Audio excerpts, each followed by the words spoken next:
A very good afternoon. Welcome to the business news here on Midday Live with me, Josh Quinn. We are live on DSTV channel 279. Let's begin with mobile money transactions. The business desk is predicting that government's revenue target of 4.5 billion cedis through the electronic transaction levy may not be attainable. This is because recent figures released by the central bank and its summary of economic and financial data points to significant reduction in the volumes and values of transaction. Paco Sasari, my colleague, has been studying the figures and projects that if the trend continues, government may find it difficult to reach a target.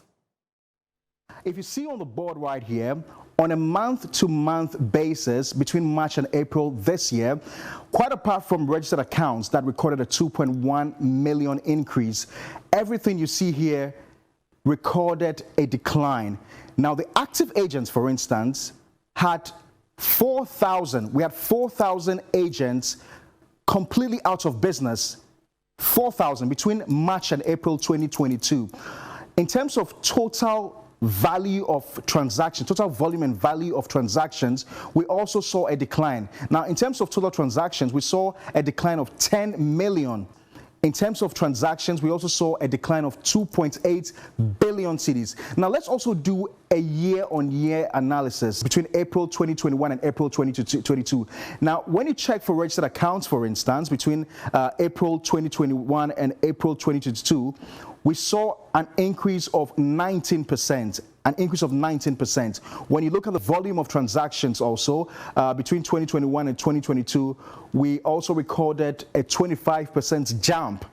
In terms of active agents, between 2021 and 2022, you can see clearly that there was an increase of nearly 18% in terms of active agents that, jumped on board between 2021 and 2022 of April, the same month. But when you look at the figures, in terms of a month-on-month analysis, clearly you can see that there's been a reduction. But when you do a comparative year-to-year analysis, you realize that we've recorded a jump between 2021 of April and 2022 of April. Now, what does this all mean? We know, for instance, that government had projected to raise about 6.9 billion cedis, raking that amount of money through the electronic levy. That figure was revised to about 4.5 billion cedis. Why?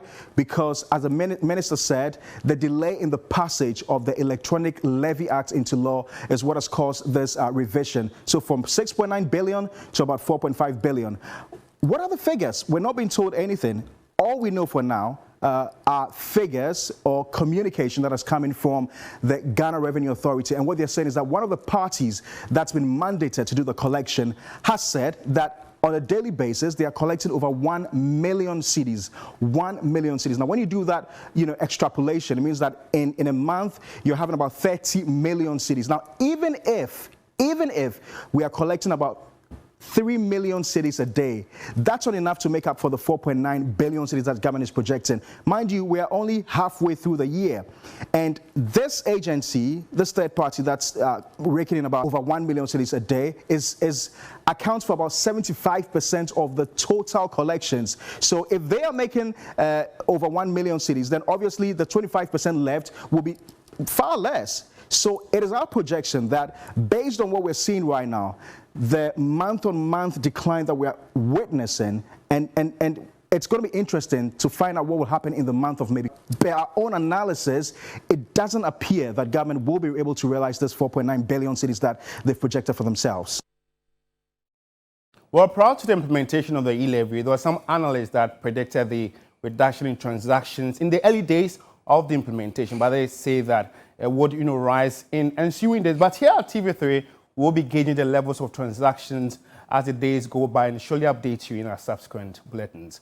On the positive side, most banks across the country have gone past the piloting stage of integration with the Ghana Revenue Authority, that's GRA. President of the Ghana Association of Bankers, John Ewa, says banks are ready and most have completed the integration with the GRA E-Levy management system as the second phase of the implementation takes off on July 1. We've been working on this for some time now, and the plan was actually to go live on launch date of the E-Levy 1st May. So information available presently indicate that the banks are really active. Most of them have gone beyond piloting on the system, and I'm sure the 1st July deadline is something that all the banks will be able to meet.